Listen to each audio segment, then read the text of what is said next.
제가 하나님 말씀을 봉독하겠습니다. 여호와께서 모세에게 말씀하여 이르시되 이스라엘 자손에게 명령하여 돌이켜 바다와 밑돌 사이에 비하히로 앞 곧 바알스본 맞은편 바닷가에 장막을 치게 하라. 바로가 이스라엘 자손에 대하여 말하기를 그들이 그 땅에서 멀리 떠나 광야에 갇힌 바 되었다 하리라. 내가 바로의 마음을 완악하게 한즉 바로가 그들의 뒤를 따르리니 내가 그와 그의 온 군대로 말미암아 영광을 얻어 애굽 사람들이 나를 여호와인 줄 알게 하리라 하시매 우리가 그대로 행하니라. 그 백성이 도망한 사실이 애굽 왕에게 알려짐에 바로와 그의 신하들이 그의 백성에 대하여 마음이 변하여 이르되 우리가 어찌 이같이 하여 이스라엘을 우리를 섬김에서 놓아 보내었는가 하고 바로가 곧 그의 병거를 갖추고 그의 백성을 데리고 갈새 선발된 병거 600대와 애굽의 모든 병거를 동원하니 지휘관들이 다 거느렸더라. 여호와께서 애굽 왕 바로의 마음을 완악하게 하셨으므로 그가 이스라엘 자손의 뒤를 따르니 이스라엘 자손이 담대히 나갔음이라. 애굽 사람들과 바로의 말들 병거들과 그 마병과 그 군대가 그들의 뒤를 따라 바알스본 맞은편 비하히롯 해변 그들이 장막을 친 데 미치니라. 바로가 가까이 올 때에 이스라엘 자손이 눈을 들어 본즉 애굽 사람들이 자기들 뒤에 이른지라. 이스라엘 자손이 심히 두려워하여 여호와께 부르짖고 그들이 또 모세에게 이르되 애굽에 매장지가 없어서 당신이 우리를 이끌어내어 이 광야에서 죽게 하느냐. 어찌하여 당신이 우리를 애굽에서 이끌어내어 우리에게 이같이 하느냐. 우리가 애굽에게 당신에게 이른 말이 이것이 아니냐 이르기를 우리를 내버려두라. 우리가 애굽 사람을 섬길 것이라 하지 아니하더냐. 애굽 사람을 섬기는 것이 광야에서 죽는 것보다 낫겠노라. 모세가 백성에게 이르되 너희는 두려워하지 말고 가만히 서서 여호와께서 너희를 위하여 행하시는 구원을 보라.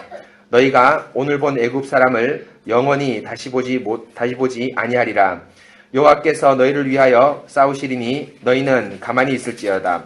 여호와께서 모세에게 이르시되 너는 어찌하여 내게 부르짖느냐. 이스라엘 자손에게 명령하여 앞으로 나가게 하고 지팡이를 들고 손을 바다 위에 내밀어 그것이 갈라지게 하라. 이스라엘 자손이 바다 가운데 마른 땅으로 행하리라. 내가 애굽 사람들의 마음을 완악하게 할 것인즉 그들이 그 뒤를 따라 들어갈 것이라.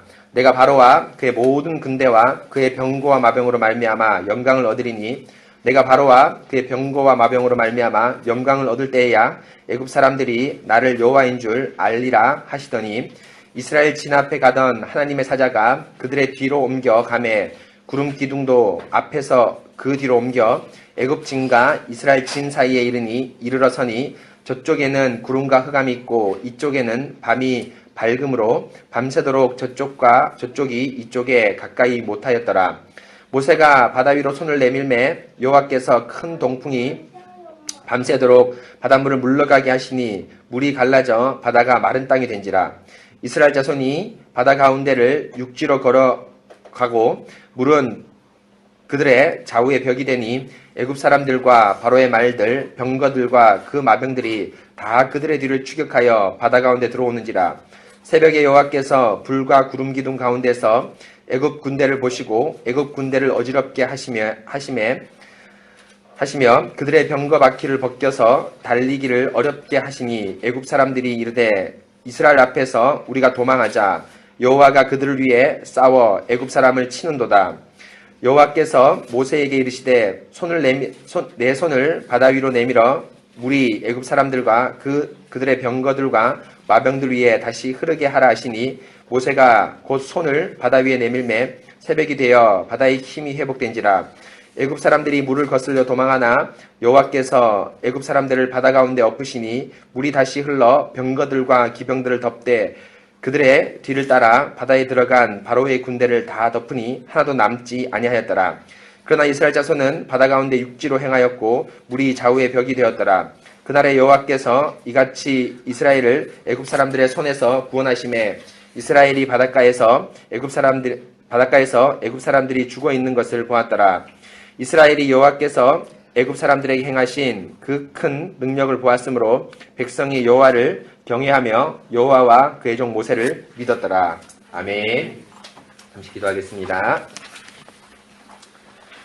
성부 성자 성령 삼위일체 하나님 감사합니다.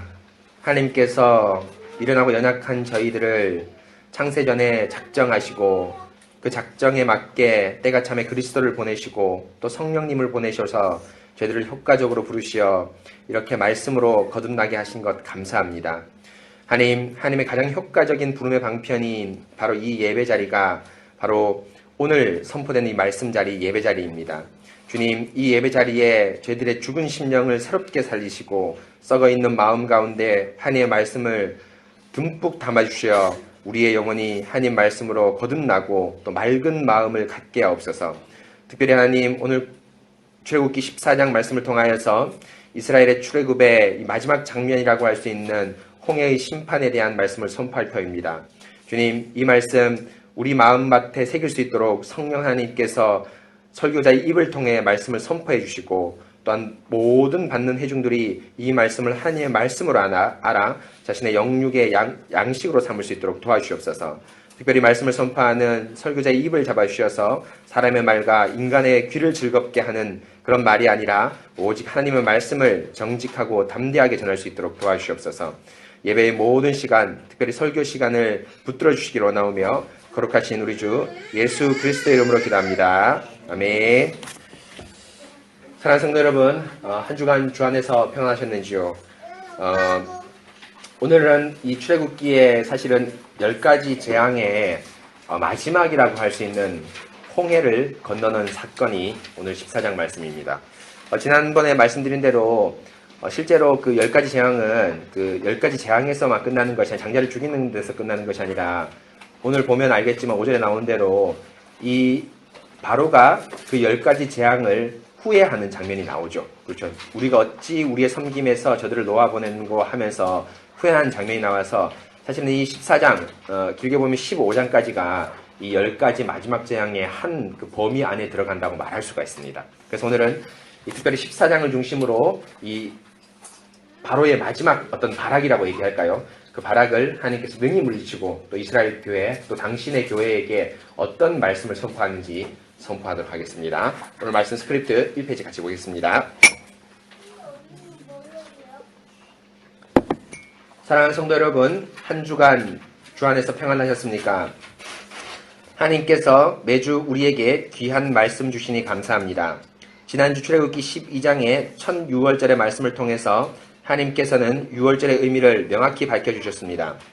6월절을 지킴에 중요한 두 부분이 있는데 하나는 어린 양의 식사입니다. 하나님께서 가족 단위로 어린 양을 잡으라고 말씀하십니다. 그러면서 그 양을 먹을 때 이미 우리의 집을 구원하셨느니라고 말씀합니다. 곧 구원은 애굽을 탈출할 때 구원이 임한 것이 아니라 탈출을 아직 하지 못하였지만 어린 양 자체를 먹을 때 이미 구원이 임하였습니다. 구원은 여러 가지 외적인 표시보다 어린 양 대신 그리스도를 먹고 마실 때 임합니다. 바로 그리스도 자체가 구원이기 때문입니다. 어린 양을 통해서 구원이 이미 임하였다는 것은 문의 임방과 좌우설주에 피를 뿌리는 것으로도 확인이 됩니다. 하나님께서 유월절을 지킴에 중요한 두 번째 표지가 피를 뿌리는 것입니다. 피를 뿌리는 것은 죽음의 사자가 애굽의 모든 집에 들어가서 장자를 죽일 때에 피가 표지가 되어서 죽음의 사자가 넘어가는 것, 곧 유월하기 위해서입니다. 그런데 이 피의 표지는 실상 하나님을 위한 것이 아니라 이스라엘을 위한 것입니다. 왜냐하면 하나님은 문에 뿌려진 피가 없이도 얼마든지 이스라엘을 구분할 수 있기 때문입니다. 애굽의 온통 죽음의 곡소리가 천지를 뒤엎을 때에 이스라엘은 자신의 집에 뿌려진 피를 보고 자신의 구원을 확신했습니다. 바로 여호와께서 우리의 집을 구원의 공간으로 남겨두셨다는 확신을 할 수 있었습니다. 피는 이스라엘을 위로하기 위한 하나님의 놀라운 은혜입니다. 성도 여러분, 이 구원의 공간은 사실 궁극적으로 우리 주 예수 그리스도에게서 성취됩니다. 출애굽기 12장 22절에 보면 문에 피를 뿌릴 때 우슬초로 뿌리라고 말씀합니다. 구원의 공간을 만드는 도구가 우슬초입니다. 곧 우슬초로 피를 뿌린 집만이 안전한 구원의 공간, 죽음의 사자가 이르지 못하는 구원의 공간이 됩니다. 그런데 모세가 이 우슬초를 단지 하나의 소모품으로 생각하지 않았습니다. 구원의 공간을 만드는 정결의 방편으로 모세는 모세오경에서 문둥병자 문둥병자, 또 문둥병자가 머문 집, 또 부정한 시체 등과 접촉했을 때 물과 피를 우술초로 찍어서 그것을 그 사람과 또 그 집에 뿌림으로 사람과 그 집을 정결하게 했습니다. 그래서 다윗은 바세바에게 범죄하고 난 후에 회개의 시인 시편 51편 7절에 우술초로 나를 정결하게 하소서 내가 정하리이다 나의 죄를 씻어주셔서 내가 눈보다 희리이다 라고 말씀합니다. 곧 죄로 더러워진 자신을 정결하게 해달라고 우술초와 물과 피를 표상해서 기도했습니다. 이렇게 우술초는 구원의 안전한 공간, 정결함을 상징하는 방편으로 구약 성경에서 지속적으로 말씀하고 있습니다. 그런데 성도 여러분, 이 우술초를 드리는 유월절 제사는 누구에 의해서 성취됩니까? 바로 예수 그리스도입니다. 요한복음 19장 28절에 보면 십자가에서 예수님께서 자신이 목마르다라고 말합니다. 그리고 이것을 요한복음에서 성경을 응하게 함이라라고 말씀합니다. 그리스도께서 단지 육체적 목마름 때문에 목마르다고 한 것이 아니라 바로 구약 성경의 유월절 제사를 온전히 드리기 위해 목마르다고 말씀합니다. 이 사람들이 일종의 스폰지인 해면에다가 포도주를 적셔서 예수의 입에 갖다 댑니다. 그런데 그 입에 포도주를 대는 도구가 우술초로 쓰입니다. 곧 그리스도는 지금 십자가에서 유월절 제사로 온 인류를 대속합니다. 그러면 성도 여러분, 우술초가 뿌릴 물과 피는 어디에 있습니까? 그렇습니다. 요한복음 19장 34절에 보면 로마 군병이 예수님의 옆구리를 찌르니 물과 피가 흘러나왔다고 말합니다. 무엇입니까? 바로 그리스도께서 온 이를 향해 정결의 물과 피를 우술초로 뿌리고 계십니다. 유월절 제사를 십자가에서 성취하시고 자신 안에서 구원의 안전한 공간을 마련하셨습니다. 그렇습니다. 성도 여러분, 그리스도만이 우리의 유일한 구원의 공간입니다. 바로 그리스도께서 유월절 어린 양으로 물과 피를 뿌림으로 우리를 정결하다, 의롭다 선언해 주시고 자신 안에 우리를 품으셨기 때문입니다. 다윗도 참된 정결을 그리스도의 십자가의 제사를 통해서 이루어질 수 있다는 것을 예언적으로 말한 것입니다. 여러분, 살기 위해 죽을 만큼 일해야 살 수 있는 지금 이 시대, 온통 죽음의 곡소리가 가득한 이 시대에 우리는 오직 예수 그리스도만을 위로와 안식을 삼으시길 바랍니다. 바로 그리스도가 여러분들에게 피와 물을 우술초로 뿌려주셨기 때문입니다. 그리고 말씀하십니다. 수고하고 무거운 짐지자들아 다 내게로 오라. 내가 너희를 쉬게 하리라. 그리스도 안에서만 참된 구원의 공간, 위로와 안식이 있다는 사실을 잊지 마십시오. 아멘. 사랑하는 성도 여러분, 이것은 지난주에 그 예수님의 십자가 유월절 제사를 정리한 내용입니다. 여러분 잘 아시다시피 유월절에 아주 중요한 포지는 두 가지였죠. 어린 양의 고기를 먹는 식사와 또 뭐죠? 피를 뿌리는 두 가지였습니다. 그런데 여러분 제가 오늘 요약해 놓지 않았지만은 어떻게 했습니까? 첫 제사 때는 피와 고기를 먹지만 두 번째, 세 번째 민수기와 여호수아 때 두 번째, 세 번째 지킨 유월절 제사에는 뭘 바르지 않습니까? 피가 나타나지 않습니다. 그렇죠? 그러다가 이후에 성전이 완공되고 나서 히스기야 요시야 때는 고기도 먹고 뭐도 합니까? 피도 바르게 됩니다. 왜일까요? 왜 하나님께서 성막과 광야에서는 피를 뿌리지 않게 하시고 왜요? 성전에서는 피를 뿌리게 하셨을까요? 바로 뭐죠? 성전은 뭘 완성하기 때문이죠? 언약을 뭡니까? 완성입니다. 구약에. 그렇죠? 성막과 성전이 똑같습니다. 모든 기능이 똑같습니다. 그러나 단 하나 달라진 게 뭡니까? 하나는 이동성이 있는 성막이고 성전은 뭡니까? 픽스 고정된 것입니다. 고정된 건 무엇을 의미하죠? 바로 다윗이 뭡니까? 기브온성, 예루살렘 성을 완전히 정복하고 나서 성전 짓기에 돌입하고 아들이 성전을 완성합니다. 무엇입니까? 바로 언약의 완성으로서 땅의 정복과 더불어서 성전이 건축됩니다. 뭡니까? 유월절 제사는 그 당시에 완전한 것이 아니라 계시의 발전성을 띠고 있는 겁니다. 점점 띠고 있는 겁니다. 그러면서 떡을 먹었다가 피를 바르고 사실 이것도 완전하지 않죠. 왜냐하면 이 성전의 완전은 또 누구를 겨냥하고 있습니까? 바로 예수 그리스도를 겨냥하고 있기 때문이죠. 바로 그리스도께서 십자가에서 내가 목마르다라고 얘기했을 때 정말 물론 목이 마를 수도 있습니다. 그러나 요한은 뭐라고 했습니까? 이는 성경을 응하게 하려 하십니다. 예수님이 지금 뭡니까? 우리가 마태복음 할 때도 다 살펴봤지만 예수님이 다 쓰는 로마 말로, 그렇죠? 로마 말로 아버지 어찌하여 나를 버리십니까? 라고 하지 않고 뭐죠? 히브리어로 엘리 라바 사박다니를 하고, 또 마태가 그걸 이 히브리어로 그대로 적었죠. 엘리 라바 사박다니. 왜 다른 사람이 쓰는 헬라어로 적지 않고 엘리 라바 사박다니를 적었을까요? 바로 뭡니까? 구약의 성취입니다. 그렇죠? 그게 성취입니다. 그와 마찬가지로 예수님이 성경에 응하게 하려 함이라도 역시 뭐를 의미합니까? 바로 뭐죠? 바로 예수 그리스도께서 특별한 제사를 지금 십자가에서 드리고 있다는 겁니다. 바로 뭡니까? 우슬초로 정결하게 하는 유월절 제사를 드리고 있습니다. 그래서 예수님이 십자가의 해면을 그 로마 군병이 올려주는데 그 해명에 뭐가 꽂혀 있었습니까? 우슬초가 꽂혀 있습니다. 마가복음에 보면은 이것을 갈대라고 얘기하는데 일종의 빨대로 쓰이고 있습니다. 그런데 이 빨대로 쓴 것은 단순하게 그것을 먹고 있는 것이 아니라 제사장이 마치 손에 뭐를 들고 우슬초를 들고 뭡니까? 물과 피를 뿌려서 그 사람과 그 집을, 그 공간을 정결하게 한 것처럼 예수님께서 뭡니까? 우슬초를 입에 드시고 손에 드시고 뭡니까? 자신의 뭐예요? 물과 피를 온 인류를 향해 뿌리시는 겁니다. 그래서 온 인류를 향해서 지금 뭐 하는 겁니까? 말 그대로 하이델베르크 요리문단에서 배운 것처럼 십자가에서 뭐 하는 거죠? 대속의 제사를 하나님께 온전히 드리시는 것입니다. 바로 이것입니다.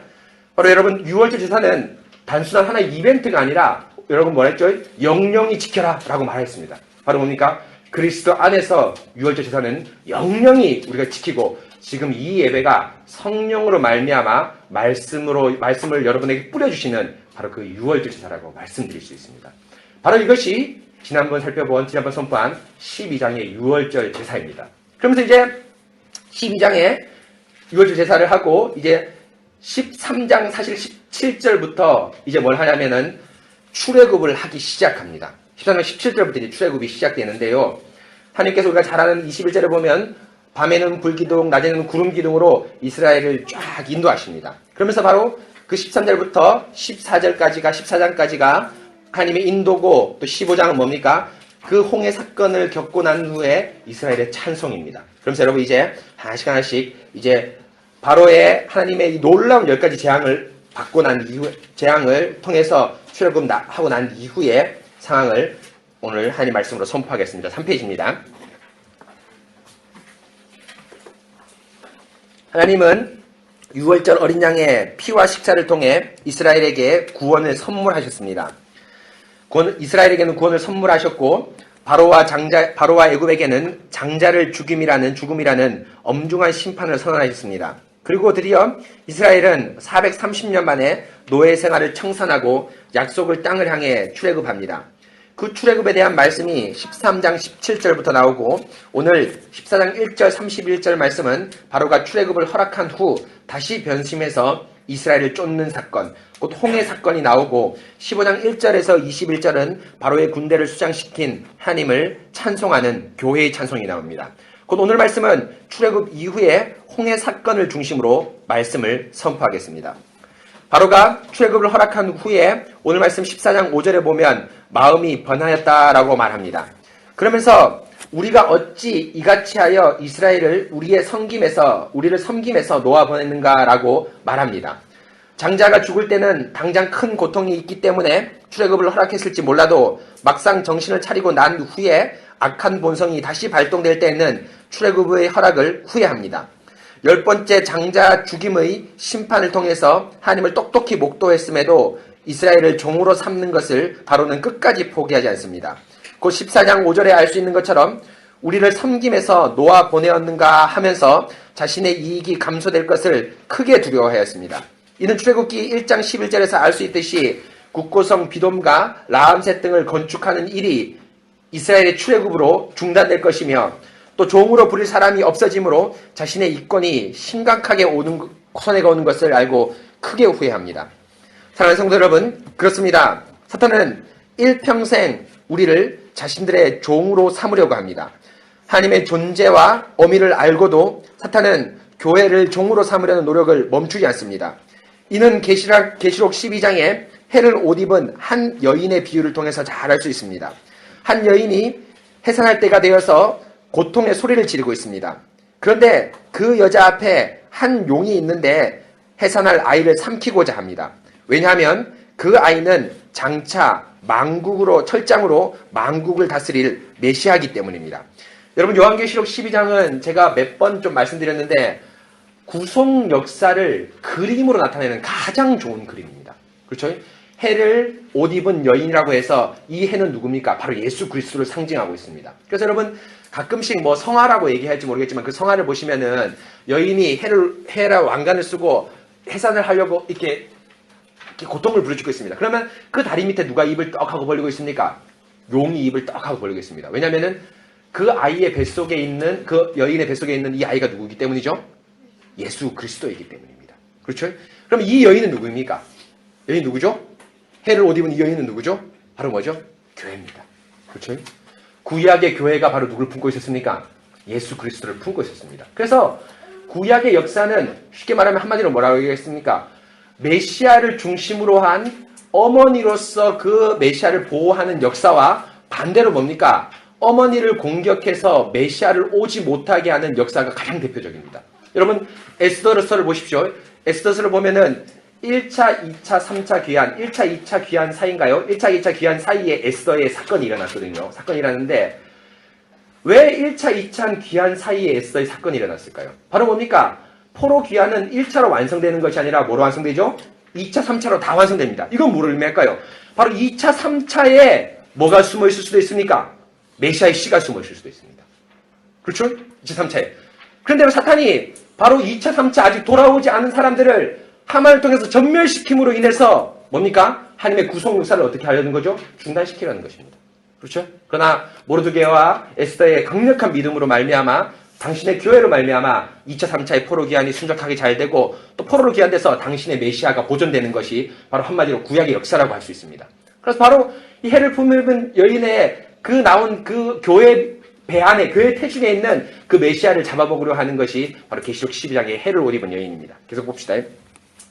왜냐하면 그 아이는 장차 철장으로 만국을 다스릴 메시아이기 때문입니다. 무엇입니까? 바로 구약의 구속사를 한 장면의 한 장의 그림으로 보여줍니다. 곧 구약의 품 안에 있는 메시아, 교회의 품 안에 있는 메시아와 그 메시아를 오지 못하게 하는 사탄의 끊임없는 유혹, 핍박, 협박입니다. 오늘 출애굽에 나타난 바로와 이스라엘이라는 교회의 큰 그림이라고 할 수 있습니다. 그런데 문제는 그 다음입니다. 여자가 아이를 무사히 낳아 아이는 하나님 앞과 보좌 앞에 올라가고 여자는 광야로 하나님의 은밀한 곳으로 도망을 칩니다. 그런데 사탄이 꾀하고자 하는 메시아를 오는 것을 막을 수가 없었습니다. 예수님이 태어났죠. 그런데 문제는 사탄이 메시아를 막으려는 근본적인 계획이 수포로 돌아갔음에도 불구하고 계시록 12장 13절에 보면 용이 자기가 내쫓긴 것을 보고 남자를 낳은 잘못했네요. 남자를 낳은 여자를 박해하는지라. 여러분 미스프린트입니다. 여자입니다. 남자를 낳은 여자를 박해하는지라라고 말씀합니다. 무슨 말입니까? 사탄은 자신의 목표가 이루어지지 않았음에도 메시아를 오는 것을 막지 못했음에도 그는 그 사역을 멈추지 않고 이제 뭘로 방향을 전환합니까? 끝까지 교회를 핍박하는 것을 멈추지 않습니다. 언제입니까? 바로 그리스도가 다시 오실 그날까지 사탄은 자신의 임무를 교회로 핍박하는 것으로 알고 여기고 매진할 것입니다. 오늘 바로가 그렇습니다. 바로는 10번째 사역을 통해서 분명히 하나님의 계심을 알고 하나님의 전능한 능력을 알았습니다. 백성과 함께 자신들이 다 죽은 자라고 고백을 합니다. 그리고 속히 출애굽할 것을 재촉까지도 합니다. 하지만 그들은 압도된 하나님의 존재가 자신의 이권 앞에 희미해지게 될 때 다시 교회를 핍박하는 악한 본성이 발동합니다. 곧 출애굽한 백성을 뒤쫓습니다. 6절 9절에 보면 바로가 온 애굽에 출동 명령을 내립니다. 이전과 달리 군대를 조직적으로 동원합니다. 6절 7절에 바로는 특히 자신의 병거, 선발된 병거 600대, 애굽의 모든 병거라고 하면서 병거를 총동원하는데 이것은 최첨단 무기입니다. 병거는 요즘으로 치면 최고급 탱크라고 얘기할 수 있는데요. 당시 지상전이 대부분이었던 것을 감안하면 바로는 최고의 무기로 총력전을 쏟아붓습니다. 여러분 무슨 말일까요? 여러분 이것입니다. 바로 사탄의 1차적인 목표가 메시아를 오는 걸 막는 거였습니다. 그런데 그 메시아가 오는 것을 막지 못하였음에도 불구하고 사탄은 어떻게 합니까? 그것을 포기하지 않고 이제 방향을 전환해서 뭐라 합니까? 사실은 이전에도 해놨는데 역시 동일하게 뭐 합니까? 더 강력하게 교회를 핍박하는 것을 멈추지 않습니다. 바로 여러분, 지금 시대가 바로 이 시대입니다. 사단이 예수님이 다시 오실 날, 그 심판하실 날이라는 것을 분명히 알고 있습니다. 그럼에도 불구하고 자신이 심판받을 것을 분명히 알고 있음에도 불구하고 뭘 합니까? 뭘 멈추지 않습니까? 당신의 교회를 핍박하는 것을 멈추지 않습니다. 바로 이제는 그 어머니인 교회가 누구의 보호를 받을 때입니까? 예수 그리스도의 보호 아래 있는 때에 동일하게 사탄이 여전히 우리를 핍박하고 있습니다. 바로 오늘 하나님의 존재에 압도되고 존재를 확인했음에도 불구하고 여전히 교회를 핍박하는 것을 멈추지 않는 대표적인 케이스가 나타납니다. 계속 보겠습니다. 그렇습니다. 사탄은 우리를 일평생 종으로 삼으려고 노력합니다. 히브리서 2장 15절의 말씀처럼 우리는 죽기를 무서워하여 일생 사탄의 종로로 탄 사람들입니다. 그러나 그리스도 예수님의 십자가의 은혜로 말미암아 저희들은 자유의 몸 그리스도에게만 매이는 사람이 되었습니다. 하지만 어떻습니까? 그리스도께 매이는 것이 우리가 죄가 없는 진공 상태로 이끕니까? 아닙니다. 우리의 신분이 바뀌긴 하였지만 여전히 죄와 끊임없는 전쟁 가운데 있습니다. 믿는 자에게 더 집요하게 공격하는 사탄의 공격 가운데 있습니다. 여러분들의 직장, 진로, 그리고 여러 고민을 보십시오. 그 고민의 중심에 얼마나 사탄이 집요하게 여러분을 공격하는지 생각해 보십시오. 주일에 예배 드리는 것조차 심란하게 만드는 사탄의 유혹들이 우리 가운데 가득합니다. 그 유혹은 죽음을 맞이하는 그 순간, 예수님이 다시 오시는 그 순간까지 영원할 것입니다. 일평생 우리는 하나님과 동행하지만 동시에 사탄과도 동행한다는 것을 기억하십시오. 이런 극심한 유혹과 핍박 가운데 우리는 무엇을 붙잡아야 합니까? 바로 유월절 어린 양의 피를 기억하십시오.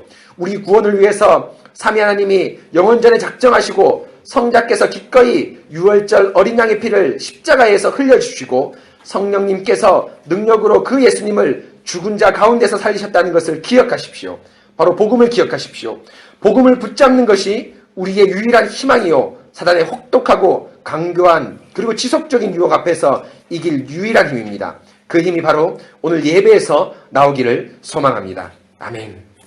여러분 그렇죠? 여러분 정말 지금 현대사회가 피곤 사회죠. 그렇죠? 근데 여러분 피곤한 게 조금 더 잘 살려보고 또 조금 더 어떤 과외로 뭘 얻어보려고 피곤한 것이 아니라 정말 어떻습니까? 죽지 않으려면 피곤해야 됩니다. 그렇죠? 이 험악한 경쟁에서 아이를 키우고 직장생활 하는 거 쉽지 않습니다. 오늘 아침에 은솔이하고 제가 차를 타고 오는데 은솔이 지금 4살밖에 안 됐는데요. 벌써 은솔이의 어떤 학원에 있는 아이가 어떤 학원에 다닌다고 얘기를 하더라고요. 어린이집 말고 학원을. 태권도 학원. 깜짝 놀랐습니다. 그렇죠. 네, 그렇죠. 네, 저 친구가 진아가 학원 다닌다고 얘기했습니다. 여러분, 부모님들이 되면은 여러분, 저는 어쩔지 모르겠지만은 모든 친구들이 다 학원에 다니고 학원에 다녀야만 친구가 생깁니다. 방과 후에 학원에 안 다니는 친구 아무도 없습니다. 그 혹독한 현장에서 아이를 학원에 다니려면 부모님은 어떻게 할까요? 죽도록 일해야 됩니다. 그렇죠? 죽도록 일해야 됩니다. 맞벌이 안 하고 살 수 없을 정도로 현대사회가 고도화되었습니다. 근데 여러분, 이때 여러분, 사탄의 고도의 전략입니다. 우리를 정말 피곤하고 바쁘게 만들어서, 우리 쭉 1장 살펴봤죠? 바쁘게 만들어서 어떻게 합니까? 여러분들을 하나님 섬기게 하게끔 하는 것에서 떨어지게 합니다. 여러분, 이 사실을 꼭 기억하십시오. 우리 하나님과 일생 동행하지만 사탄도 그 뒤에 항상 뒤따라와서 하나님과 동행하는 것을 멈추게 하려는 그 강교한 전략이 있다는 걸 기억하십시오. 바로가 이렇게 끝없이 이스라엘을 공격하고 있습니다. 그러면서 이제 보겠습니다. 이런 바로의 공격에 이스라엘은 어떻게 합니까? 사탄의 이런 강력한 유혹과 핍박 앞에 이스라엘 교회는 어떻게 대처합니까? 오늘 말씀 10절, 12절에 보면 14장 10절, 12절에 보면 우리가 생각했던 것과 달리 이들은 유월절 피와 식사를 직접 경험했음에도 하나님을 원망하고 모세를 원망하는 것을 볼 수 있습니다. 우리 12절 같이 읽어볼까요? 시작. 우리가 애굽에서 당신에게 이른 말이 이것이 아니냐. 너희들 우리를 내버려두라.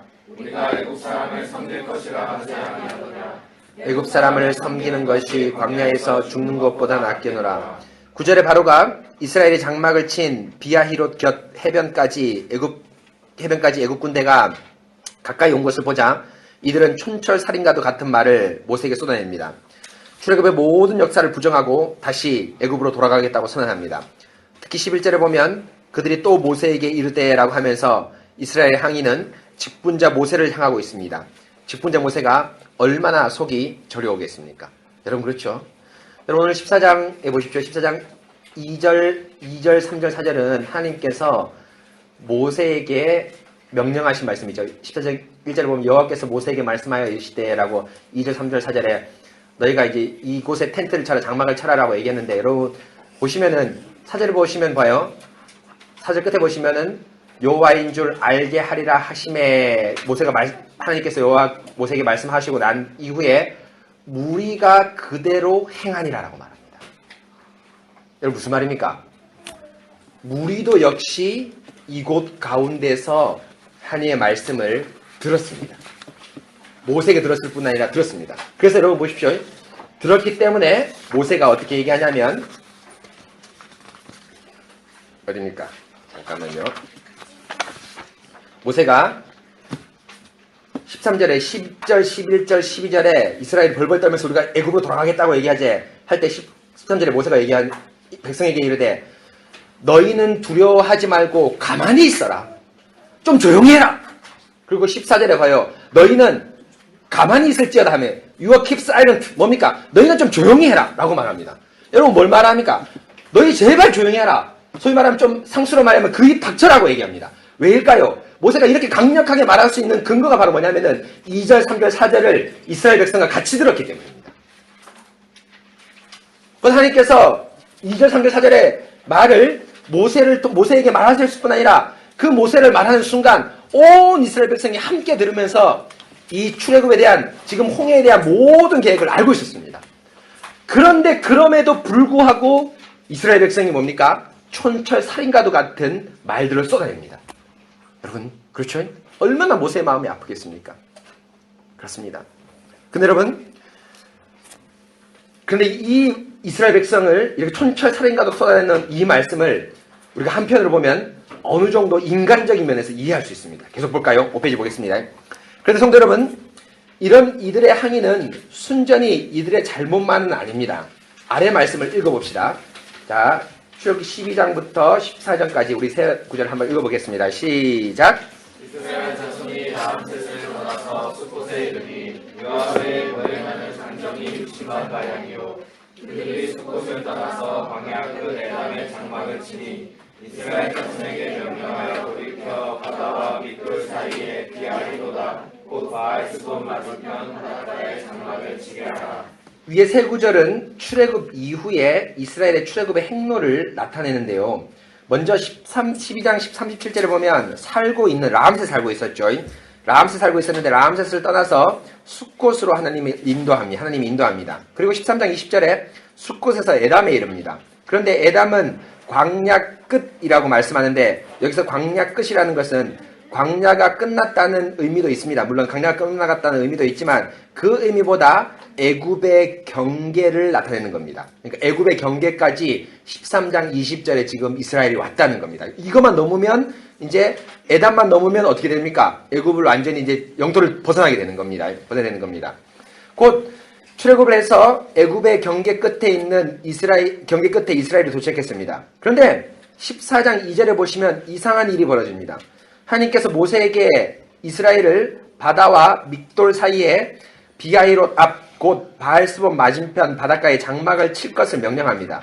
지금 이곳의 위치는 정확히 알 수 없지만 믹돌, 비아히롯, 바알스몬이라는 세 지명을 언급한 것을 보아서 하나님께서는 상당히 자세히 모세에게 그 지명을 알려주십니다. 여러분 무슨 말인지 아시겠죠? 그냥 대전이라고 하면 좋을 텐데 대전이라고 얘기하지 않고 뭐예요? 옥천 옆에, 공주 옆에, 청주 옆에 있는 대전에 장막을 치라 얘기합니다. 그러니까 하나님께서 잘못 갈까 싶어서 어떻게 지명을 세 군데까지 알려주시면서 다시 이제 행로를 정확하게 지적하는 거죠. 근데 이것은 지금 어떤 곳인지는 정확히는 알 수 없습니다. 학자들이. 그런데 문제는 여러분 보십시오. 14장 2절의 장소가 다시 애굽으로 돌아가는 방향입니다. 14장 2절에 보십시오. 보시면 돌이켜라고 되어 있습니다. 유턴입니다. 히브리어 보면 유턴했다고 되어 있습니다. 돌이켜라고 되어 있습니다. 곧 12장 37절, 13장 20절에 라암셋 숲곳 에담을 거치면서 동쪽 혹은 동남쪽으로 진앙해 와서 결과로 광야 끝, 곧 애굽 땅 끝에 왔습니다. 그렇죠? 동쪽 혹은 동남쪽으로 이동했습니다. 이게 숲곳과 에담이 그런 곳이 있습니다. 이제 에담만 넘으면 애굽의 영토를 벗어날 수 있습니다. 하지만 하나님은 에담에서 영토를 넘어 가나안으로 진격하라고 말씀하지 않고 다시 돌이켜 홍해 바다 앞에서 장막을 치라고 합니다. 이것은 무엇을 의미합니까? 3절에 나온 대로 그들이 땅에서 멀리 떠나 광야에서 바로가 갇힌 바 되었다라고 3절에서 바로가 얘기를 하죠. 그런데 이것을 직역하면 어떻게 되냐면은 그들이 목적을 잃고 그 땅 안에서 헤매고 있다. 광야가 그를 가두었다라고 되어 있습니다. 어문으로 보면은. 그렇죠? 무슨 말입니까? 지금 이 사람들이 바로가 뭐예요? 다시 유턴해서 돌아오는 거 보니까 어떻게 된 거예요? 야, 인마들, 이 사람들 뭐예요? 지금 방향을 잃었는가 봐. 그렇죠? 동남쪽 조금만 넘으면은 출애굽하는데 그 광야 끝에서 방향을 잃어서 다시 어디로 돌아오고 있는 거예요? 자기 눈에 보기에는. 다시 애굽으로 돌아오는 거예요. 그래서 뭐예요? 광야가 그들을 어떻게 해? 가두었다라고 얘기하는 겁니다. 바로가 지금 이렇게 외치고 있습니다. 그러니까 쉽게 말하면은 하나님이 이렇게 유턴을 해서 이스라엘을 돌리신 중요한 이유 가운데 한 가지가 뭡니까? 바로를 뭐예요? 바로에게 뭘 제공하는 거죠? 추격의 기회를 뭐 하는 겁니까? 허락하는 겁니다. 그렇죠? 소위 말하면은 하나님께서 이 일을 먼저 어떻게 하셨죠? 기원시킨 겁니다. 이스라엘 불평을 만들게 나오는 거죠. 어떻게 보면은. 그래서 보겠습니다. 하나님께서 바로에게 이스라엘이 광야에서 길을 잃은 것처럼 보이게끔 하는 하나님의 의도입니다. 실제로 4절과 17절에 보면 하나님께서 바로의 마음을 완악하게 하였다라고 말씀합니다. 이것은 무엇을 의미합니까? 물론 하나님이 바로의 마음을 완악하게 해서 바로가 완악하기 싫은데 어쩔 수 없이 완악하게 된 것은 아닙니다. 여러분 잘 기억하시죠? 바로는 완악하기 싫은데 뭐예요? 하나님이 완악하게 해서 어쩔 수 없이 완악하게 된 건 아닙니다. 성경에 그런 경우 단 한 경우도 없습니다. 그렇죠? 하나님의 작정과 바로의 완악한 마음의 일치를 하나님의 입장에서 말씀한 것입니다. 몇 주 전에 말씀드린 대로 하나님의 작정과 우리의 믿고 믿지 않음은 신비하게 결합되어 있습니다. 예정으로 택한 사람은 반드시 믿음으로 반응하고 예정하지 않은 사람은 반드시 불신으로 반응합니다. 둘 사이에 어떤 영향도 없이 자유롭게 움직입니다. 여러분 무슨 말인지 알겠죠? 작정이 그 사람의 믿고 안 믿고에 영향을 미치지 않고 또 뭐예요? 그 사람의 믿고 안 믿고가 뭐예요? 이 작정에 어떤 영향을 받아서 내가 믿고 안 믿고를 결정하는 것이 느껴지진 않습니다. 그런데 이 두 사이의 관계가 소위 말하면 느슨한 것 같지만 실제로는 항상 어떻게 나타납니까? 그렇죠? 예정한 사람은 어떻게? 믿음으로 나타나고 예정하지 않은 사람은 뭐예요? 불신으로 나타나게 됐습니다. 하나님께서 바로의 마음을 완악하게 했다라는 것은 내가 했기 때문에 바로가 완악한 게 아니라 사탄의 악한 마음이 발동하고 그것을 이용해서 하나님께서 아시고 뭐 하는 겁니까? 바로 뭐죠? 이 구속 계획을 펼칩니다. 바로 여러분 이렇게 둘 사이의 관계가 사실 영향을 미치지 않는다는 것이 우리가 여러분 예정할 때 제가 가르쳐줬나 모르겠지만은 절대 예정입니다. 여러분 절대 예정 알죠? 여러분 예정론을 얘기할 때 절대 예정과 예지 예정이 있습니다. 예지 예정은 뭡니까? 하나님은 모든 걸 다 알고 있습니다. 여러분 그렇죠? 여러분이 뭐 하는 거 다 알고 있습니다. 모르는 거 아무것도 없습니다. 그래서 어떤 사람이 10살에 믿을지 20살에 믿을지 태어나자마자 아빠 엄마 생각해서 믿을지 하나님이 알고 있을까요? 모를까요? 알고 있습니다. 그렇죠? 그런데 그럼에도 불구하고 그 사람의 믿고 안 믿음이 누구의 영향을 하나님의 선택에 영향을 줍니까? 안 줍니까? 안 줍니다. 그렇죠? 영향을 준다는 것이 뭐죠? 예지 예정입니다. 그렇죠? 그 사람이 믿는 걸 알기 때문에 하나님이 그 사람을 뭐 했다? 예정했다는 겁니다. 그렇죠? 이게 예지 예정이고 절대 예정은 뭡니까? 알고 있음에도 불구하고 뭐 하는 거죠? 그 사람이 믿지 안 믿지 알고 있음에도 불구하고 하나님의 예정은 그것에 구속받지 않고 자유롭게 결정하는 겁니다. 그렇죠? 이것이 무슨 예정이죠? 절대 예정입니다. 바로 이겁니다. 지금 하나님께서 이 바로의 완악한 마음을 미리 아시고 그 마음을 통해서 하나님께서 구속 역사에서 나타내기 위한 중요한 말씀을 하시고자 하는 겁니다. 계속 보겠습니다. 둘 사이에 어떤 영향 없이 자유롭게 움직이지만 반드시 일치하는 방향으로 나타납니다. 하나님은 바로의 완악한 마음을 미리 아시고 그 마음을 사용하시어 바로로 하여금 이스라엘을 추격하게 하십니다. 그렇죠? 그래서 이스라엘을 추격하게 하십니다. 실제로 여러분 오늘 말씀 2절, 3절, 4절 그리고 15절, 16절, 17절, 18절을 보시면은 하나님의 의도가 명확히 나타납니다. 그렇죠? 이전에 장막을 치게 하라라고 하면서 뭡니까? 왜냐하면 사실 3절 앞에 보면 왜냐하면 있는데 왜냐하면 바로가 이스라엘 자손에 대한 말하기를 그들이 그 땅에서 멀리 떠나 광야에서 갇힌 바 되었다. 그들이 방향을 잃고 지금 헤매고 있다. 광야가 그들을 갇혔다라고 바로가 말할 것이다. 왜냐하면 내가 바로의 마음을 완악하게 하였기 때문에 그들이 뒤를 따를 것이다. 15, 16, 17, 18절에서도 역시 마찬가지입니다. 그렇죠? 이렇게 하나님께서 바로의 완악한 마음을 이용하셔서 하나님께서 무엇을 하십니까? 당신의 구속의 계획을 명확하게 말씀하시고 펼쳐나가십니다. 집에서 계속 보겠습니다. 그런데 성도 여러분, 하나님께서 왜 이스라엘을 헤매게 하는 것처럼 보이게 하고 또 바로의 추격을 허용하십니까? 먼저 그 이유를 오늘 말씀 4절과 17, 18절 두 군데서 말하는데 4절, 17절, 14장 17절, 18절 말씀을 함께 읽어보겠습니다. 읽어보겠습니다. 시작!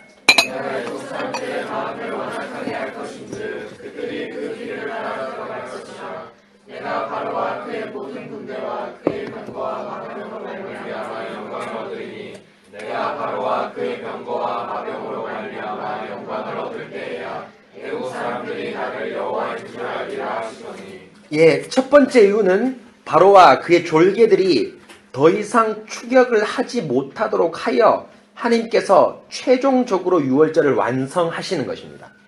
2주 전에 유월절 설교를 말씀드릴 때 말씀드린 것처럼 11장부터 시작된 유월절은 실상 15장에서 끝납니다. 무슨 말입니까?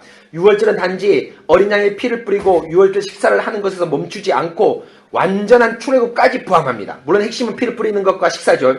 그러나 완전한 출애굽까지가 유월절입니다. 바로 예수님의 십자가의 제사가 단지 십자가에서만 멈추지 않고 그 피를 뿌린 사람들이 세상과 완전히 절교하는 그런 삶까지 가는 것이 바로 예수님의 십자가의 제사입니다. 그래서 바울은 홍해 사건을 고린도전서 10장 2절에서 뭐에 비유했습니까? 세례로 비유했습니다. 그렇죠? 피와 고기를 먹는 것을 세례로 비유한 것이 아니라 최종 완성인 뭐를? 홍해 사건을 바울 선생님께서는 세례로 비유했습니다. 읽어보겠습니다. 10장 1절 2절입니다. 시작! 형제들아 나는 너희가 알지 못하기를 원하지 아니하노니 우리 조상들이 다 구름 아래에 있고 바다 가운데로 지나며 모세에게 속하여 다 구름과 바다에서 세례를 받고.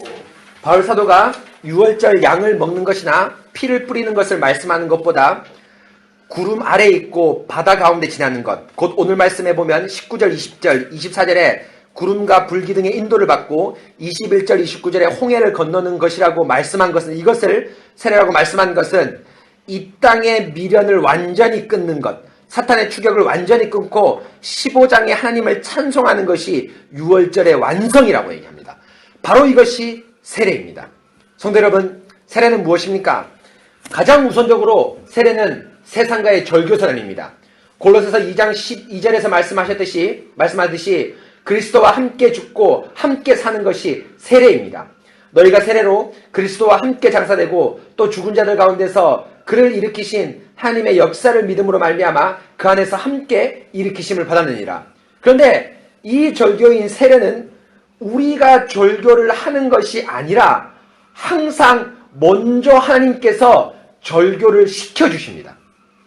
그래서 고린도전서 10장 2절에 보면 세례를 받았다는 것이 완료 수동태로 나옵니다.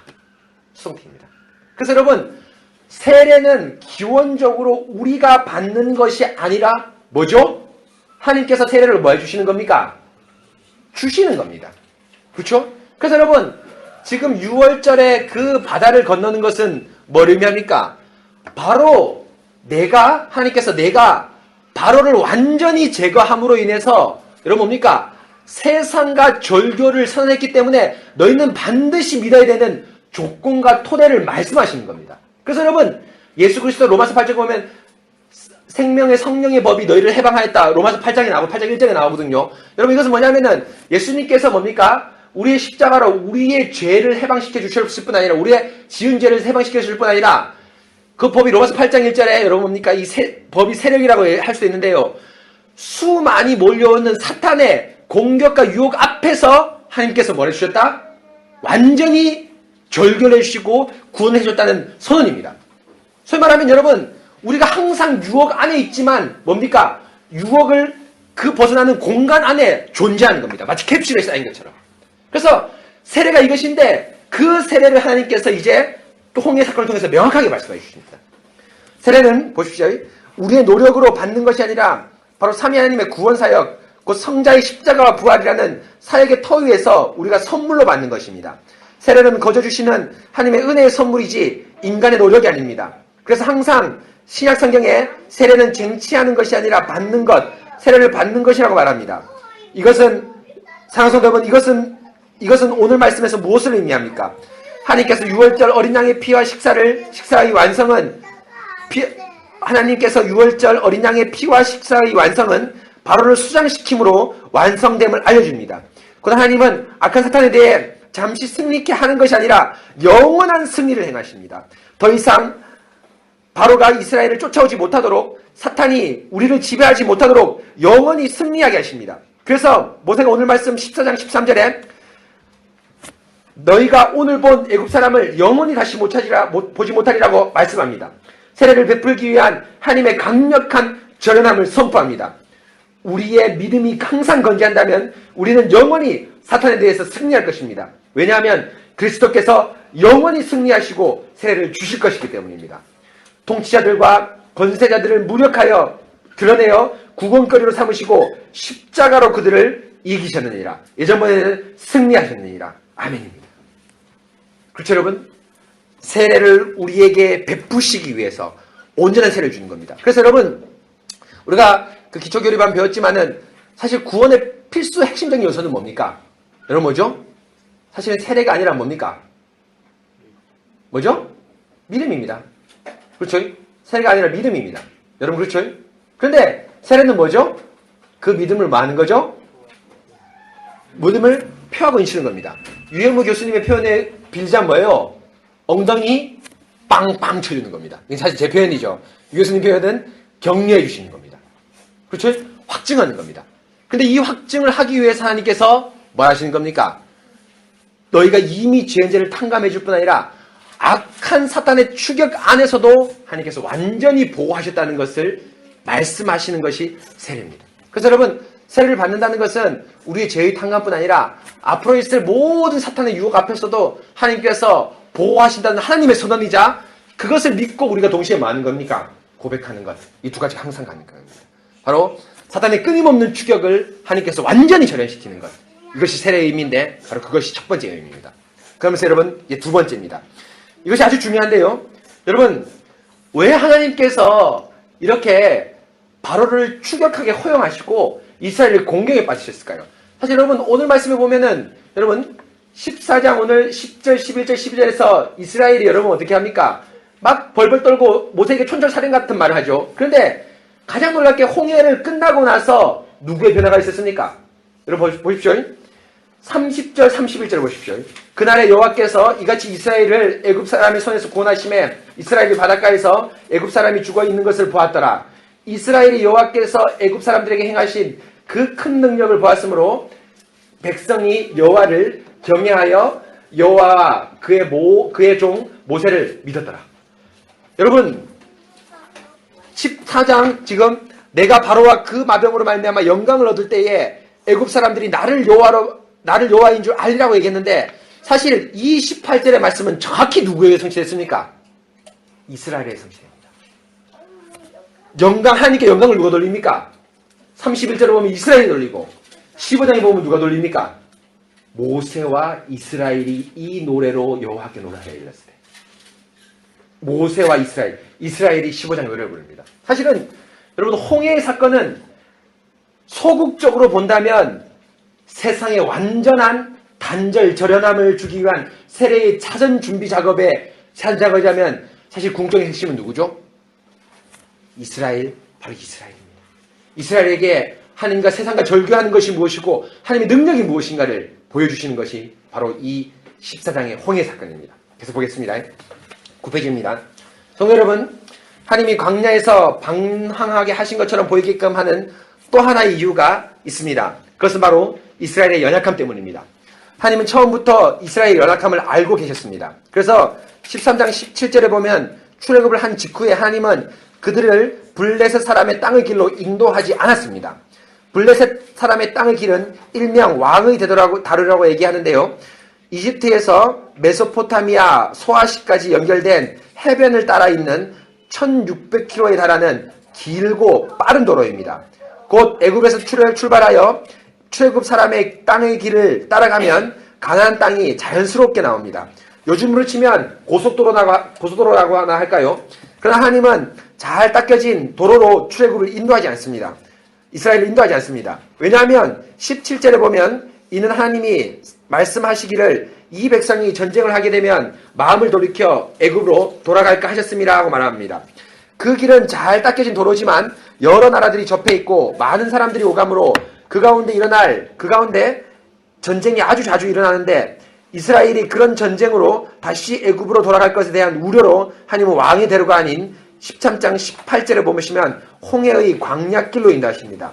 그런데 성도 여러분, 하나님께서 이스라엘 연약함을 하시고 전쟁이 덜한 광야길로 인도하시는데요. 문제는 14장에서는 곧장 출애굽하여 가나안 땅으로 인도하지 않고 광야길로 인해서 인도하지 않고 광야에서 길을 잃은 것처럼 보이게 하느냐는 것입니다.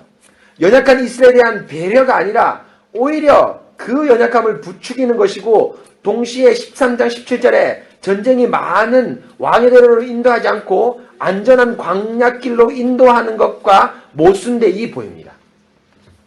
여러분 그렇죠? 하나님께서 14장 17절에 출애굽하고 나서 원래는 킹스웨이라고 해서 그 좋은 대로가 있었습니다. 그렇죠? 그 대로가 있음에도 불구하고 하나님께서 그 길로 인도하지 않고 소위 말하면 시나이 반도를 통해서 광야길 사람이 좀 덜한 길로 인도합니다. 왜냐하면 전쟁이 일어날 때 다시 돌아간다는 그 이스라엘의 연약함을 아셨기 때문이죠. 그런데 문제는 여러분 여기까지 좋습니다. 그런데 문제는 그렇다면은 여러분 뭡니까? 그 광야로 소위 말하면 시나이 반대쪽으로 바로 진입해서 완전 출애굽해서 가나안 땅으로 다른 길로 인도를 하면 될 텐데 왜 여러분 뭡니까? 13장 17절의 말과 모순되게 뭐라는 겁니까? 헤매는 것처럼 보이게 해서 가장 큰 강력한 왕이 누구? 바로를 통해서 전쟁을 맞이하게 합니까? 그렇죠? 그 이유가 뭘까요? 바로 계속 보겠습니다. 자 보십시다. 그것은 바로 광야에 행진할 때 이스라엘 여러분 전쟁을 완전히 안 만나는 진공 상태가 아니라 앞으로 수많은 전쟁을 만날 터인데 그 적을 만날 때 무엇을 의지해야 하는가를 가르치기 위해서입니다. 여러분 31절을 보십시오. 이스라엘이 여호와께서 애굽 사람들에게 행하신 그 큰 능력을 보았으므로 백성이 여호와를 경외하며 여호와 그의 종 모세를 믿었다라고 말합니다. 31절에 보면 이스라엘 사람이 여호와께서 행하신 큰 능력 곧 홍해 사건을 똑똑히 목도했습니다. 바로 10절 11절에 떨던 그 백성이 홍해를 경험하고 나서 여호와를 경외합니다. 그리고 여호와와 그 종 모세를 믿었다라고 말합니다. 여기서 믿었다라는 것은 무엇을 의미합니까? 바로 하나님의 약속을 믿는 것이고 동시에 그 약속을 선포한 직분자 모세를 믿는 것을 말합니다. 성도 여러분, 어떻게 이렇게 급격스럽게 이런 일이 일어날 수 있습니까? 10절 11절에 모세에게 촌철살인을 한 사람들이 어떻게 이렇게 변할 수 있습니까? 여러분 10절 11절에 반항을 한 사람은 어떤 사람이었겠습니까? 아마도 여러분 왕의 대로와 애굽의 지리를 잘 알고 있는 사람이었을 것입니다. 노예로 주인과 함께 왕의 대로로 갔다 온 이스라엘 사람들이 있었을 것입니다. 곧 좋은 대로가 있는데 왜 광야길로 인도하며 다시 유턴해서 돌이켜서 바다 끝에서 고립시켰는지 궁금했을 것입니다. 아마 왕의 대로를 안 사람들이 10절 11절에 주동자가 되어서 이스라엘 불평을 이끌어냈을 것입니다. 곧 하나님 말씀보다 자신의 경험과 자신의 노력을 의지하는 사람입니다. 그럴 때 모세가 13절에 그들을 향해서 너희는 두려워하지 말라. 가만히 있어서 여호와의 구원을 보라라고 말씀합니다. 또 너희는 가만히 있으라고 말합니다. 정확하게 번역하면 너희는 조용히 하라는 것입니다. 왜 조용히 하라는 것입니까? 하나님이 이미 너희에게 말씀을 선포해 주셨기 때문입니다. 곧 2절 4절의 말씀을 모세만 들은 것이 아니라 2절 4절의 끝부분에 무리가 그대로 행하니라 해서 무리 역시도 모세와 동일하게 말씀을 듣고 하나님께서 구원을 베풀어 주실 것을 알았습니다. 지금 이스라엘 백성의 경험, 자신의 이성과 하나님의 말씀이 지금 홍해에서 싸우고 있는 중입니다. 홍해 사건은 바로를 수장시키는 것이 궁극적인 목표가 아니라 이스라엘의 불신과 교회의 말씀에 신실함이 싸우고 있는 장면입니다. 바로와 애굽 사람은 여기에 엑스트라로 등장할 뿐입니다. 여러분 사실 이 출애굽기 14장의 홍해 사건의 핵심은 무엇입니까? 바로를 물리치는 것이 아니라 교회 안에서 하나님 말씀이 얼마나 어떤 위치에 있는가, 교회 안에 있는 불신과 싸우는 것입니다. 여러분 사실 위의 말씀을 선포하겠지만 우리의 가장 믿음이 필요할 때가 어딜까요? 어딜까요? 여러분 어딜까요? 안 믿는 사람과 싸울 때 물론 맞습니다. 안 믿는 사람과 신앙 문제 때문에 싸울 때 물론 맞습니다. 그러나 가장 믿음이 필요할 때가 어디입니까? 바로 이 예배 자리입니다. 우리의 믿음이 가장 필요한 것이 예배 자리입니다. 목사님이 하나님 말씀을 선포할 때 이 말씀을 하나님의 말씀을 알고 뭡니까? 그대로 마음 깊이 새기는 사람은, 믿음을 합한 사람은 그 세상의 싸움에서 순적히 이길 것입니다. 그러나 이것이 여러분 뭡니까? 가벼운 겉면 또는 종교적 그냥 쉽게 말하면 위안 정도로 여기고 교회를 취미생활 정도로 여긴다면, 믿음이 없다면 여러분 이것은 뭡니까? 여러분은 백전백패, 앞으로 전쟁에 나가서 패할 것입니다. 그래서 여러분 14장이 끝나고 나서 여러분 안타깝게도 이스라엘이 15장에 찬송을 하고 나서 15장 22절에 이스라엘이 또 반항을 하는데요. 이 반항이 누구한테 하는 겁니까? 적들이 쳐들어온 반항이 아닙니다.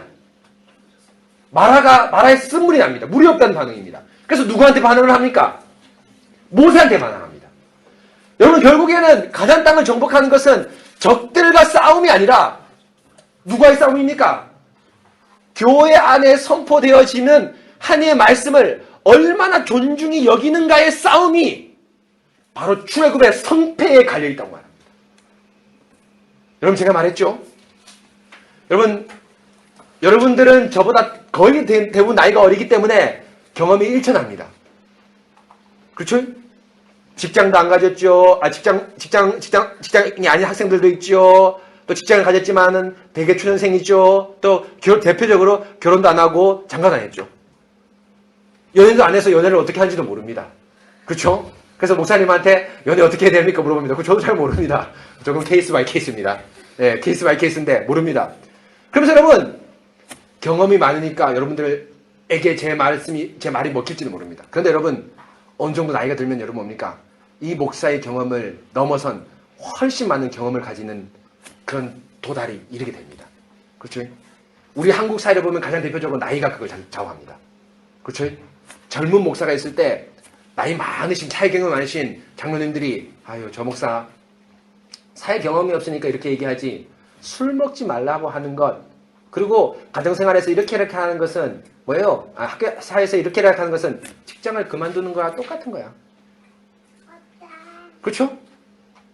서변에 역시도 여러분 그런 마음이 들 수 있습니다. 제가 말씀드렸죠? 제가 전도사 때 한 전도사님이 고민이었습니다. 왜냐하면 자기가 너무 파릇파릇한 전도사인데, 그렇죠? 너무너무 파릇파릇한 전도사인데 술 먹지 마시고 직장생활하고 뭐 가정생활, 특히 예배소 6장의 가정생활 얘기하는데 너무 자신이 없다는 겁니다. 근데 여러분 그렇지 않습니다. 왜일까요? 이것은 우리의 경험을 얘기하는 것이 아니죠. 뭘 선포하는 것입니까? 하나님의 말씀을 선포하는 것입니다. 여러분 우리 교회에 젊은 사역자가 오실 수 있습니다. 여러분보다 나이가 더 어린 젊은 사역자가 오실 수 있습니다. 예를 들면 나중에. 그래서 여러분 이 강단의 말씀이 우리의 고백과 교회법에 일치한다면 뭐예요? 그 말씀이 뭐예요? 하나님 말씀입니다. 제가 수차례 말씀드렸지만 제가 이전에 섬기던 대구에 있는 그 교회에서 처음으로 설교할 때 제 설교 얼마나 못했겠습니까? 지금도 여러분 긴장하면 버벅대고 막 이러죠. 얼마나 못했겠습니까? 그런데 그 설교를 마치고 내려왔을 때 그 당시 담임 목사님, 지금 담임 목사님인데 장희정 목사님께서 이런 말씀을 했습니다. 하나님께서 이 어린 종을 들어서 오늘 복음을 선포해 주셨다. 제가 30살에 신대원 갔는데 아마 30살 때가 31살 때, 2살 때 이때 설교했던 것 같습니다. 전도사 때. 이 어린 종을 들어서 하나님께서 오늘 복음을 선포해 주셨다. 올라가기 전에 그 나이 연세 많으신 장로님들, 권사님들, 또 많은 선배들이 있고 아직 결혼도 안 한 솔로인데 그 말씀을 듣고 제가 이 강단의 엄중함을 깨닫게 되었습니다. 지금 이 선포 자리는 물론 이 예배가 가장 중요하고 또 공적으로 하는 신방이나 모든 자리는 뭐예요? 지금 뭐예요? 일개 개인의 경험을 얘기하는 것이 아니라 바로 뭐예요? 하나님 말씀을 선언하는 거다. 그걸 깨닫게 되었습니다. 사실 여러분 그 장희정 목사님의 이 어린 종을 들어서 오늘 복음을 선포해 주셨다 이 말씀이 지금의 저를 만들었다고 해도 과언이 아닙니다. 바로 이것입니다. 출애굽은 무엇입니까 여러분? 하나님의 말씀이 교회 안에서 얼마나 힘있게 역사하는가의 싸움입니다. 이렇게 떨고 일부러 그렇게 조장하시는 것은 하나님께서 이스라엘을 공포에 몰아넣으신 것, 위험에 몰아넣으신 것은 너희가 앞으로 싸울 것은 저 바로가 아니라 왜냐하면 내가 바로를 완전히 처단시키지 않았느냐. 바로가 아니라 바로 모세의 입을 통해 선포될 하나님의 말씀이다. 라는 것을 알려주시는 것입니다. 계속 보겠습니다. 그렇습니다. 성도 여러분. 홍해 사건은 실제로 바로에게 포커스가 있는 것이 아닙니다. 왜냐하면 앞으로 수많은 적들이 나타날 것이기 때문입니다. 세상과 절연함을 선포한다고 말씀드렸는데 그 절연함은 영권 절연함이 아닙니다. 이후에 출애굽기에서 사탄은 계속 유혹하고 핍박하고 전쟁을 시도하기 때문입니다. 문제는 그런 전쟁에 있는 것이 아니라 이스라엘이 얼마나 하나님의 약속에 신뢰하느냐가 문제입니다. 곧 교회 안에서 말씀을 신뢰하느냐가 가장 큰 문제입니다. 실제로 홍해 사건 이후에 15장 22절에 마라의 쓴물 때문에 이스라엘이 불평하는데 이것은 외부의 적의 문제가 아니라 오늘 말씀 10절 12절에 하나님께 대한 불평과 같이 15절 24절에 나온 모세를 향한 불평의 문제입니다. 곧 교회 안에 말씀의 선포에 대한 신뢰의 문제입니다. 출애굽에서 광야를 행진할 때 제일 갖춰야 할 것은 바로 이스라엘이 하나님의 말씀을 신뢰하는 것입니다. 하나님께서 바로를 처단함으로 세상과 절연함을 선포하셨지만 그 절연함이 믿음으로 합하지 않는다면 그것은 아무 소용이 없습니다. 바로 약속의 말씀을 신뢰하느냐가 가장 중요한 문제입니다. 그렇기 때문에 하나님은 약속의 말씀을 신뢰함을 13장 19절에 보면 모세의 유고를 들고 요셉의 유고를 들고 나가라고 하나님께서 말씀합니다. 여러분 13장 19절 보십시오. 출애굽 13장 19절 보십시오. 출애굽할 때 여러분 18절 보시면은 애굽 땅에서 대열을 지어 나온다라고 얘기하면서 하나님께서 모세에게 명령하고 또 이스라엘에게 명령한 모세에게 명령한 첫 번째가 뭐냐면은 모세가 요셉의 유고를 가져 나왔습니다. 이는 요셉이 이스라엘 자손으로 단단히 맹세하여 이르기를 하나님이 반드시 너희를 찾아오리라 하시리니 너희는 내 유고를 여기서 가지고 나가라 하였습니다. 요셉이 그렇게 애굽에서 떵떵거리며 잘 살고 있음에도 불구하고 요셉은 일평생 뭘 잊지 않았습니까? 하나님의 약속을 잊지 않았습니다. 그렇죠? 약속의 땅에서 가나안 땅에서만 안식을 누린다. 아브라함과 모세와 아브라함과 야곱과 이삭에게 준 그 약속을 누가 잊지 않았습니까? 요셉이 잊지 않았습니다. 그래서 이것은 단순하게 돌아가신 어르신의 유언이 아니라 이스라엘은 지금 뭐를 들고 가는 겁니까? 약속을 들고 가는 겁니다. 그리고 여러분 출애굽기 실제로 여호수아서 24장에 보면 온 땅을 완전히 정복하고 나서 여호수아가 뭘 하는지 아십니까? 24절 뒤에 나오는데 34절에 보면 뭘 하는지 아십니까? 요셉의 유고를 안장했다고 나옵니다. 뭔 말입니까? 출애굽해서 가나안 정복 내내 이스라엘은 하나님의 법궤와 더불어 뭘 들고 다녔습니까? 요셉의 유고를 들고 다녔습니다. 왜일까요? 가나안의 수많은 적, 광야의 수많은 적은 적과 싸우는 것이 아니라 뭐의 문제이기 때문이죠? 약속을 신뢰하느냐의 문제이기 때문입니다. 계속 보겠습니다. 이것은 늙은 요셉의 유언이기 때문이 아니라 요셉이 이스라엘 자손으로 단단하게 맹세하여 이르기를 하나님이 반드시 너희를 찾아오리니 라고 하는 말함으로 약속을 신뢰함을 의미합니다. 실제로 이스라엘은 이 요셉의 유고를 가나안 정복 때 여호수아 시대까지 계속 함께 하여 여호수아서 24장 32절에 가나안 땅에 장사하는 것을 볼 수 있습니다. 요셉이 이렇게 신실하게 약속을 신뢰한 것처럼 너희도 요셉의 유고를 보면서 약속을 신뢰하라고 출애굽 초기인 13장 19절에 말씀하시고 그 신뢰의 가장 첫 번째 테스트가 바로 홍해 사건입니다. 그렇기 때문에 보통은 하나님께서 모세를 통해 선포하고 모세가 다시 이스라엘에게 말씀하는 것이 통상의 원칙입니다. 보통 이렇게 합니다. 그런데 위에서 말씀한 대로 홍해 사건에 대한 말씀인 15장 2절 4절의 말씀은 위에서 본 대로 이스라엘 무리까지도 함께 듣고 있습니다. 무엇입니까? 바로 출애굽의 가장 큰 동의는 하나님이지만 동시에 그 하나님을 신뢰하는 것 역시 아주 중요합니다. 홍해는 선포된 하나님의 말씀에 대한 신뢰를 다루는 이스라엘을 향한 말씀입니다. 사랑하는 성도 여러분, 이것은 무엇을 의미합니까? 세상의 전쟁의 성패는 이미 이 예배당에서 이루어짐을 의미합니다. 곧 광야에 나가기 전에 우리는 세상보다 이 예배에서 더욱 강력하게 믿음이 요구됩니다. 하나님의 말씀이 예배에 선포될 때 말씀을 지적 탐구의 대상이나 가벼운 인간적인 권면 정도로 생각하여 혹은 마음 기쁜 것으로 가져가지 않는다면 비록 이것에 있더라고 하더라도 강력하게 믿음으로 이 말씀을 받는 것이 아닙니다. 그러면 당연히 세상에서는 백전백패합니다. 이길 수가 없습니다. 그러나 이곳에서 하나님 말씀을 진중히 받고 여기에 우리의 목숨이 달려있고 이것이 우리의 양식이라고 생각하여 말씀을 마음 깊은 곳으로 가져간다면 세상에서 호락호락하게 패하지 않을 것입니다. 물론 패할 수도 있습니다. 그러나 그 전쟁은 치열함이 묻어나는 패함이지 허무한 패배는 되지 않을 것입니다. 가장 강력한 믿음이 요청되는 곳이 있다면 바로 예배입니다. 홍해 사건은 전적으로 교회를 위한 사건입니다. 특히 말씀을 신뢰하는 자의 사건입니다. 모세의 말을 듣고 홍해를 건너간 백성은 15장에 온전한 찬송을 드릴 것입니다. 그리고 궁극적으로 계시락 15절에 유리바다에서 찬송을 올려드릴 것입니다. 15장 2절에 불이 섞인 유리바다라고 얘기했는데 불이 섞인의 이 불은 홍해의 붉은 홍자를 의미하고 유리바다라는 수정같이 맑은 바다를 말하는데 그리스도로 인해 얻게 되는 영광스러움의 표현입니다. 곧 진정한 홍해에서 모세의 노래, 곧 어린 양의 노래를 부를 수 있습니다. 그럼 여러분, 이 출애굽은 단순하게 출애굽 사건에만 멈추는 것이 아니라 우리의 영원한 유리바다 건너편에서 부르는 노래를 미리 보여주는 겁니다. 그래서 여러분 나오죠? 계시록 15장 3절에 하나님의 종 모세의 노래, 15장의 노래를 다시 뭐라고 얘기합니까? 어린 양의 노래라고 15장 3절에서 명확하게 말합니다. 이 노래를 부를 수 있는 사람이 누구의 노래를 부를 수 있습니까? 유리바다 건너편, 불이 섞인 유리바다 건너편에서 어린 양의 노래를 부를 수가 있습니다. 여러분, 이것입니다. 성도 여러분, 하나님 우리에게 강력한 믿음을 요구하십니다. 바로 이곳 예배에서 말씀이 선포되는 이 자리에서 강력한 믿음이 요구됩니다. 세상은 실상 2차적입니다. 이곳에서 말씀을 믿음으로 합하는 자가 진정으로 홍해를 건너고 광야를 건너며 진정한 유리바다를 건너게 될 것입니다.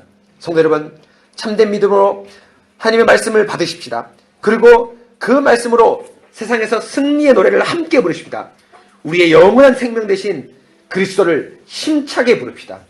하나님의 종 모세의 노래, 어린 양의 노래를 불러 이르되 주 하나님 곧 전능하신 이시여 하시는 일이 크고 놀라우시도다.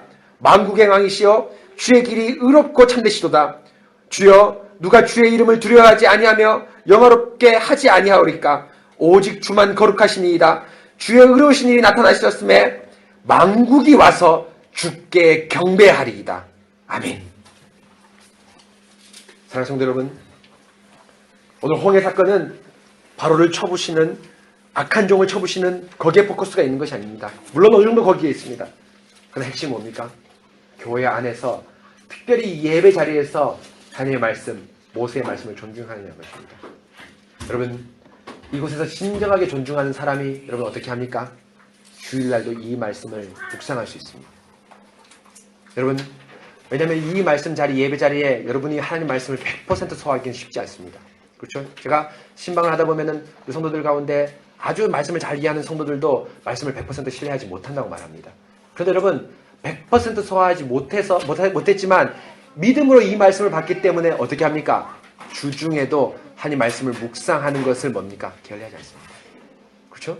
그래서 여러분, 제가 여러 번 말씀드렸는데 월요일날 제가 하는 제일 먼저 일이 뭡니까? 우리 집 청소와 뭡니까? 청소하면서 하나님 말씀을 듣는 겁니다. 그렇죠? 설교자인 저도 하나님 말씀을 듣고 신뢰해야 됩니다. 그래야지 일주일 살아갈 수 있습니다. 여러분, 바로 이 예배 자리, 소위 말하면 이 세례 자리에서 믿음으로 합하시기 바랍니다. 그럴 때 여러분이 강력하게 하나님의 말씀으로 세상에 승리를 선포하고 계시락 15장의 불이 섞인 유리바다에서 어린 양의 노래를 부를 수 있습니다. 여러분 오늘 이 말씀을 놓고 함께 기도하도록 하겠습니다.